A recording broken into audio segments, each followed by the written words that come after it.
fueron los primeros sacerdotes cristianos católicos mujeres. Realmente eso no coincide con el Nuevo Testamento por donde quiera verse. Sin embargo, una historiadora dice tener las pruebas que demuestran que en los inicios del cristianismo hubieron mujeres sacerdotes y mujeres que servían alrededor del altar. En estos momentos en que posiblemente la vida sacerdotal sea afectada si no por el Vaticano, lo será por una facción de la Iglesia alemana, y cuando se ha generado un gran revuelo gracias al libro escrito por el cardenal Sarah y por el Papa emérito, como lo han demostrado las pruebas y lo ha confirmado su secretario, aunque Benedicto XVI como siempre prefiere mantener un perfil bajo y evitar cualquier confrontación. Me parece que es bueno no solo revisar las pruebas que esta historiadora da, sino incluso más interesante me resulta el centro para el cual trabaja y su relación con los jesuitas o la de los jesuitas con ellos. La historiadora Aika Teusf el año pasado, el 4 de julio del 2019, dio a conocer que había investigado y encontrado evidencias de que en los primeros tiempos las mujeres aparecían alrededor del altar y que el debate sobre la ordenación femenina dentro de la Iglesia Católica depende del papel de la mujer en el cristianismo primitivo. Precisamente su investigación y libro resultó ser una respuesta dada a las declaraciones del Papa Francisco el mes anterior, es decir, en junio del 2019. Cuando abordó la cuestión de las mujeres diáconos, el Papa Francisco dijo que una comisión que estableció para analizar los orígenes históricos de las diaconisas no podían ponerse de acuerdo sobre si habían recibido la ordenación sacramental o no. Y le dijo a un grupo de líderes de hermanas religiosas: no puedo hacer un decreto sacramental sin una base teológica e histórica. Y sale esta investigación caída del cielo a darle la respuesta que ansiaba y que la comisión que lo formó no había podido darle. Aika Teusf se considera a sí misma una detective y una historiadora cultural. Su primera investigación Colliridian de Jabu, que apareció en el otoño del 2013 como un artículo publicado en una revista, recibió el premio Elisabeth Schussler Fiorenza News Scholar. En él realizó un análisis profundo de algunos textos sobre María. En su libro publicado el año pasado 2019 intitulado María y las primeras mujeres cristianas, liderazgo oculto, Aika Teusf investiga el papel de las mujeres en la religión y en el arte durante el cristianismo primitivo y concluye que María, la madre judía de Jesús, era sacerdote. Este libro señala la nota de la primera edición 2019. Aika Teusf revela pruebas cristianas tempranas y emocionantes de que María fue recordada como un poderoso modelo a seguir para las mujeres líderes. Mujeres apóstoles, bautistas y presidentas en la comida ritual. El arte cristiano primitivo retrata a María y otras mujeres del clero que sirven como diácono, presbítero, sacerdote y obispo.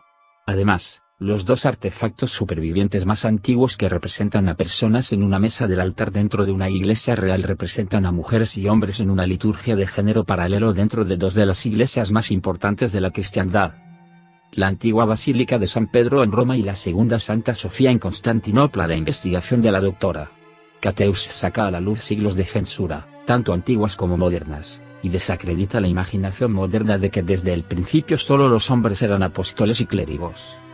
El ensayo actual señalaba otra publicación ilumina una tradición temprana en la vida de la Virgen de que las discípulas estaban en la última cena, y que tanto María como su hijo se sacrificaron como sacerdotes en la comida.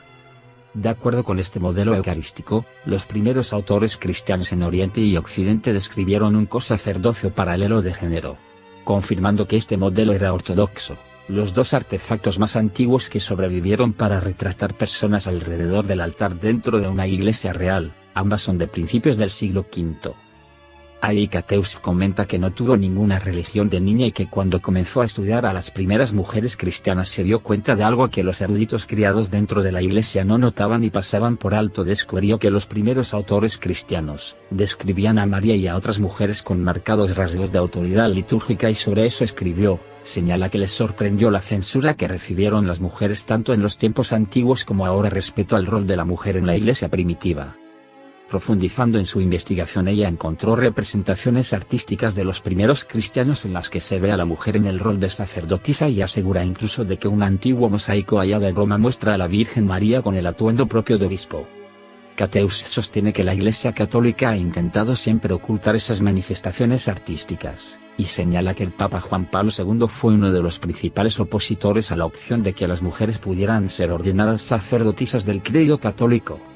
Ese ataque a Juan Pablo II no es gratuito, porque no ha sido solo él, sino todos los papas los que se han opuesto en 2 milenios a ordenar mujeres.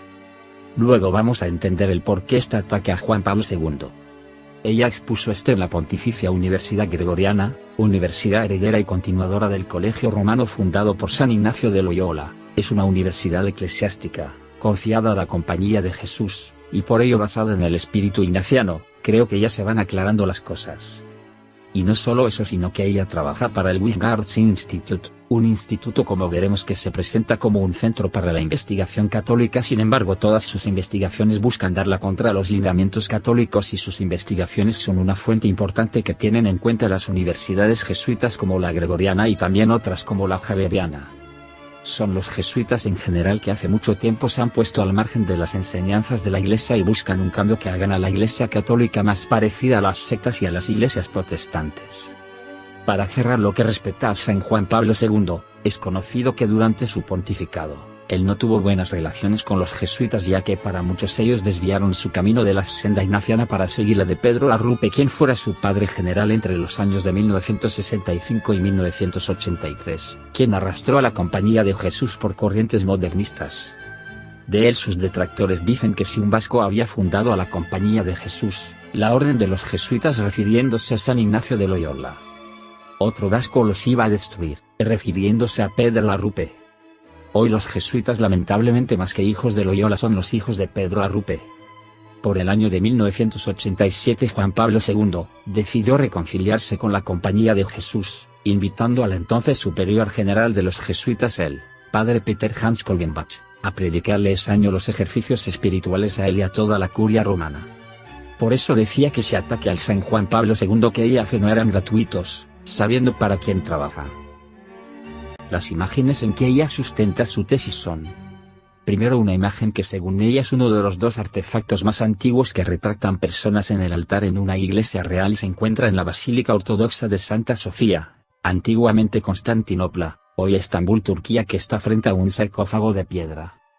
Ella interpreta que esas imágenes están frente a un altar. No significa que lo estén de otro lado. Lo que ella presenta no son imágenes que hayan estado ocultas como ella dice, sino que han sido tomadas incluso por otras personas no católicas, como la importancia que le dieron los primeros cristianos a María y su rol en la iglesia, no como sacerdotisa que no lo fue, sino como madre, como mujer orante que ora en y por la iglesia. Las mujeres no fueron apartadas de la iglesia y enviadas a casa y destinadas a tener un rol pasivo, aunque no fueran sacerdotes, ellas siempre tuvieron un rol activo en la iglesia. La doctora presenta a María como alguien que proclamaba la palabra. En los primeros tiempos no había como hoy un texto escrito que se leyera en cada reunión.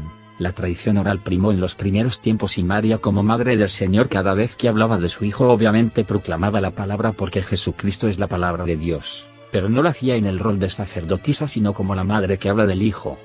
La segunda prueba que presenta es un mosaico de la capilla de San Venantiuso Venancio en el baptisterio de Letrán, en Roma, que muestra a María vistiendo lo que para ella le parece es un palio, un símbolo de la autoridad episcopal. Y cita al historiador de arte ruso, Alexei Lidov, quien describe el mosaico del siglo VII como un símbolo del sacerdocio de María. Sin embargo, ella dice que en 1916, el Vaticano prohibió las imágenes de María vestida con vestimentas, y la imagen se oscureció más tarde. Si vemos la disposición de la imagen en la capilla no está naturalmente a la vista, pero no está oculta. No sé desde cuándo la parte delantera, que ahora es la principal donde se ve a la Virgen con el niño, fue construida. Ella quiere decir que se construyó para ocultar a María en su posición orante con los apóstoles, cuando la construcción es para llenar un vacío y poner ahí un altar. ¿Por qué tendrían que ocultarla si María bíblicamente está con los apóstoles en Pentecostés y obviamente no era la primera y última vez que lo haría? No hay nada que ocultar, y no es un secreto que fuera una mujer orante. Tampoco la imagen no está oscurecida. El mosaico sufre el paso del tiempo. Ella hace una imagen de él muy colorida con pequeños cambios como los gestos faciales entre otros. Ella interpreta como palio de obispo lo que no es un palio. Veamos, el palio es la franja de lana blanca en forma de doble Y decorada con cruces negras, que simboliza la oveja sobre los hombros del buen pastor y que usan el Papa y los arzobispos metropolitanos como signo de la comunión con Roma. El palio se cuelga por el cuello y tiene otra cinta que desciende, se usa de manera visible y no debajo de las vestiduras como se ve en la imagen de María.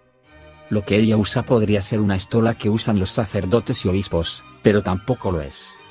Lo que usa María es un cíngulo, una cinta que se pone en la cintura. En la iglesia el cíngulo es un cordón, con una borla en cada extremo, usado por los obispos, sacerdotes y demás ministros en la misa y otras acciones litúrgicas que requieren uso de alba. simboliza la castidad que los sacerdotes deben observar, y también recuerda el látigo con que flagelaron a Jesús. El que usa María no es el cíngulo del sacerdote, el cinturón en ella representa castidad, y el llevar a Jesucristo en el vientre, un símbolo de sumisión al yugo de Cristo, porque aunque sea la madre, María está bajo el yugo de Jesucristo como todos nosotros. Posiblemente la doctora quiere sembrar en los católicos confusión y decir que María usa un palio de obispo al uso de María de la Correa, tal como las tiene algunas advocaciones, sea la Virgen del Carmen, Nuestra Señora de la Consolación o la Virgen del Dulce Nombre, por ejemplo, que no se usa una correa de cuero, sino un cíngulo de tela o lana. La doctora no puede mostrar ninguna imagen de apóstoles, arzobispos u obispos que tenga este supuesto palio oculto entre las ropas, sino que ellos siempre lo usaron sobre ella. Existe una reliquia mariana que se llama el cinturón de la Virgen María, que se le conoce bajo diferentes nombres, como el cinturón de la Virgen María, Sacro Cingolo, Sacra Cintola, el cinto de Teotocos y algunos otros nombres más. Esta reliquia se encuentra en la Catedral de Prato en Toscana, Italia, a unos 15 kilómetros de Florencia. Está guardada en un relicario hecho en cristal y oro, el cual contiene un fragmento de lo que se sostiene era el cinturón que usaba la Santísima Virgen María, justo en el momento de la asunción a los cielos. Está hecho de lana de pelo de camello. Existe una historia en el Evangelio apócrifo de José de Arimatea que cuenta que después de ser asunta a los cielos la Santísima Virgen María, al llegar tarde Tomás tampoco creyó y pidió le abrieran el sepulcro para comprobar. Al ver el sepulcro vacío y levantar los ojos al cielo, se cuenta que Tomás vio a Nuestra Señora en la gloria, y sonriendo se desata el cinto y se lo lanzó a sus manos como símbolo de maternal bendición y protección. Por tanto, el que quieran confundirnos y decirnos que María usaba un palio episcopal bajo sus ropas es falso, es mentira que busca embaucarnos y querer hacernos creer en una Virgen María obispo y sacerdote. Este relato y la existencia de la reliquia demuestra que María usaba un cinto como símbolo de sujeción a Cristo, y otras mujeres imitando este gesto lo usaron también, como lo siguen usando hasta nuestros días diferentes órdenes religiosas y hasta laicos cuando visten un hábito, o bien usan una correa o un cordón en la cintura. Incluso existe la iglesia del Sagrado Cinturón de Santa María, la cual es una histórica iglesia ortodoxa siríaca en la ciudad de Homs, Siria. El edificio está construido sobre una iglesia subterránea que data del año 50. Es la sede del arzobispado sirio ortodoxo.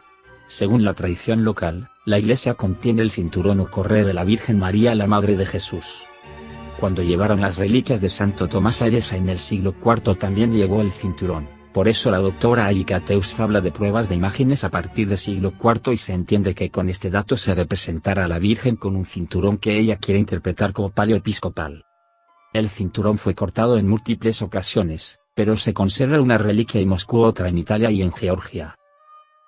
Una tercera prueba que retratarían a personas en un altar está en la iglesia del Santo Sepulcro en Jerusalén, en donde también interpreta mujeres alrededor del altar, y bueno, Jesucristo es altar y nadie como las mujeres tuvieron un papel preponderante en el Santo Sepulcro, en donde ungieron a Jesús e incensaron. Que aparezcan orando con las manos en alto no tiene por qué causar sorpresa, es arte de Oriente y lo que llevan no es palio. Ahora la doctora Aikateus trabaja en su próximo libro La invención del sacerdocio masculino. Según ella fue un proceso lento, el cambio a un sacerdocio solo para hombres fue gradual, probablemente durante un periodo de 8 a 10 siglos, tal vez más. Incluso cerca del final del primer milenio, dice, todavía vemos mujeres clérigos dando a la gente el cuerpo y la sangre en algunas comunidades. Pero es más local, no generalizado, como en el siglo V cuando vemos mujeres en los altares de algunas de las iglesias más importantes del Mediterráneo. Habla de la investigación de Luca Badini con el Instituto Wingard respecto a frescos recientemente restaurados de 2 mujeres obispos que se conservan en las catacumbas de San Gennaro en Nápoles. Me pregunto. ¿Restauración o adulteración? Que no termines siendo como el astronauta en la Catedral de Salamanca. Pero la doctora Aikateus no es la única persona que ha examinado el papel de la mujer en la iglesia al estudiar arte y artefactos. Christine Schenko, fundadora de Future Church o Iglesia Futura, escribió el libro Crispina y sus hermanas, mujeres y autoridad en el cristianismo primitivo. Ella se inspiró para escribir el libro después de una visita al Museo de Antigüedad Cristiana Pío Cristiano en los museos del Vaticano hace 12 años, donde notó que una mujer aparece centralmente sosteniendo un libro en modo de predicación rodeado de figuras de discípulos masculinos. Si miramos la imagen en cuestión, muestra 2 tiempos. A la izquierda del Antiguo Testamento, vemos al lado de María Eva, el árbol del Edén con la serpiente, luego Adán y seguro tras de él un profeta que a diferencia de Adán y Eva mira hacia adelante a la nueva Eva al lado de la vieja Eva. Luego vemos a la que parece ser la Virgen María con los 4 evangelistas, no olvidemos que ella es una de las fuentes importantes del Nuevo Testamento. Ella sostiene en las manos un libro que parece representar al Evangelio que es Jesucristo y así como una vez lo alzó con sus manos cuando era niño, ahora lo carga como palabra avalando a los evangelistas, así que cuando dicen que María predicaba y enseñaba el Evangelio no es nada ni descabellado, ni novedoso, cuando hablaba y contaba sobre su hijo eso hacía. Examinemos esta publicación. Debajo de la imagen que impresionó a Christine Schenck se lee: acabo de regresar de una maravillosa peregrinación de 10 días a Roma y Nápoles, viendo frescos funerarios y frisos de sarcófagos de mujeres cristianas llenas de fe del siglo IV. Algunas mujeres y hombres del siglo XXI que fueron bastante sorprendentes se unieron a mí para cuidar a estas mujeres a menudo ocultas cuyos motivos de tumbas los representan en posturas eclesiales autorizadas, enseñando y predicando las buenas nuevas de Jesucristo. Para ver cómo mienten vemos lo que dice de esta imagen. Detalle de la mujer fallecida con códice y gesto de habla, mientras que Cristo se inclina como para hablarle. La difunta y su familia la conmemoraron como una persona que ministraba con la autoridad de Cristo. Junia se muestra con un códice, un gesto de discurso, y rodeado de figuras bíblicas. La mujer es de la misma imagen y el que se inclina hacia ella no es Jesucristo imberbe, posiblemente es uno de los 4 evangelistas pues ella lleva el Evangelio en la mano, como una vez lo llevó cuando Jesús era un niño. Ella llama a la mujer Junia. Luego dice: a la izquierda del espectador, Dios Padre habla con Caín y Abel, seguidos por Cristo que se muestra con Adán y Eva. A la derecha encontramos la curación del paralítico, la curación del hombre ciego de nacimiento, parece que tampoco sabe a qué es derecha. En su organización Future Church plantean el regreso a la temprana tradición de la Iglesia de sacerdotes casados y célibes. Un regreso a la tradición más temprana de la Iglesia, inspirada en la práctica inclusiva de Jesús, de reconocer a los líderes femeninos y masculinos de las comunidades de fe. Afirman que crecen a partir de una espiritualidad basada en la vida, muerte y resurrección de Jesucristo, la Eucaristía, las creencias llenas del espíritu de los fieles y las enseñanzas del Vaticano II. Sin embargo, sus postulados no coinciden en nada con el Vaticano II. Una de las 4 iniciativas básicas de su organización tiene que ver con el liderazgo de las mujeres en la Iglesia, enfocado en la ordenación de mujeres. Christine Schenck, también miembro de la Junta de National Catholic y reporter, avalaba al Sínodo de la Amazonia que se estaba realizando y criticaba el Sínodo de la Eucaristía en el 2005. Dice que a pesar de reconocer escasez mundial de sacerdotes, el Sínodo de la Eucaristía terminó sin hacer nada al respecto. Ahí menciona que esa vez entregó 35.000 firmas de petición para discutir sobre sacerdotes casados y mujeres diáconos como un medio para abordar la escasez mundial de sacerdotes. Estas son las personas que presionan por el cambio en la ordenación de sacerdotes casados y mujeres en la Iglesia junto con los jesuitas. La doctora Cateus investiga para el Instituto para la Investigación Wingard's Católica, aunque deberían decir investigación para cambiar la Iglesia Católica. El centro lleva ese nombre porque fue fundado por el teólogo Dr. John Wingard, entonces profesor en el Instituto Misionero de Londres. La Sociedad Misionera de Londres fue una sociedad misionera no confesional, fundada en Inglaterra en 1795 por evangélicos anglicanos e inconformistas, en su mayor parte de la Iglesia congregacional. El instituto se presenta como una organización educativa internacional registrada en el Reino Unido, fundada en 1983. Se consideran uno de los principales grupos de expertos independientes que promueven la igualdad de género, la ética sexual basados en la evidencia, la gobernabilidad democrática y la responsabilidad en la Iglesia Católica Romana. Y en producir investigación teológica pionera mediante la coordinación de académicos líderes en todo el mundo para colaborar en los informes que abordan las áreas oficialmente incómodas, difíciles y disputadas de la Iglesia. Sus objetivos son: afrontar la discriminación contra las mujeres en la Iglesia Católica Romana, como es el excluirla de ministerios ordenados y del poder de decidir. Su objetivo es la ordenación de mujeres como diaconisas y sacerdotes. La ética sexual cristiana, como es el significado y propósito de la sexualidad, la orientación sexual, los prejuicios contra la comunidad LGBT, el uso de anticonceptivos y la planificación familiar. La autoridad y gobierno de la Iglesia, como es la colegialidad y corresponsabilidad, selección democrática de los titulares de cargos, integración de la experiencia en la formulación de políticas eclesiales. La interpretación de la Biblia. y cómo superar las nociones erróneas de Dios. Es decir, son un grupo con investigadores no necesariamente católicos que como ve que la Iglesia anda tan equivocada en todo según ellos, hasta en la interpretación bíblica y tiene nociones erradas de Dios, ellos aparecen como salvadores y reformadores de la Iglesia y de mano con los jesuitas están empeñados en lograr todos estos cambios. Vemos como cada vez trabajan duro y parejo para demoler la Iglesia y convertirla en una secta más protestante, y vemos como el realce de los sínodos por ejemplo es algo que los jesuitas están impulsando para socavar en el futuro toda autoridad del Papa, los cuales legislarán su vida eclesial. Hay una publicación en este instituto de la revista Javeriana, o sea es una publicación de la Universidad Jesuita Javeriana. El título del artículo Humanae Vitae en la ONU 50 años después. Se desarrolla una crítica, un ataque a la encíclica Humanae Vitae, se dice de ella. No hay ni fundamentos de la Biblia ni de la naturaleza, que soporten la enseñanza católica oficial real. Luego afirman. Por el contrario, abundante evidencia indica que la opción del uso de anticonceptivos es simplemente una instancia de la capacidad humana para interactuar de manera natural, inteligente y responsable con el orden creado. Miriam Duignan, que es portavoz del instituto, se presenta en la página de inicio con el siguiente texto. La religión cambia vidas. Nosotros cambiamos la religión. Únase a nosotros para ayudar a cambiar las creencias religiosas que discriminan a millones de personas en todo el mundo. Como vemos, este es un sitio que busca cambiar al catolicismo, y muy afín a las creencias jesuíticas de hoy.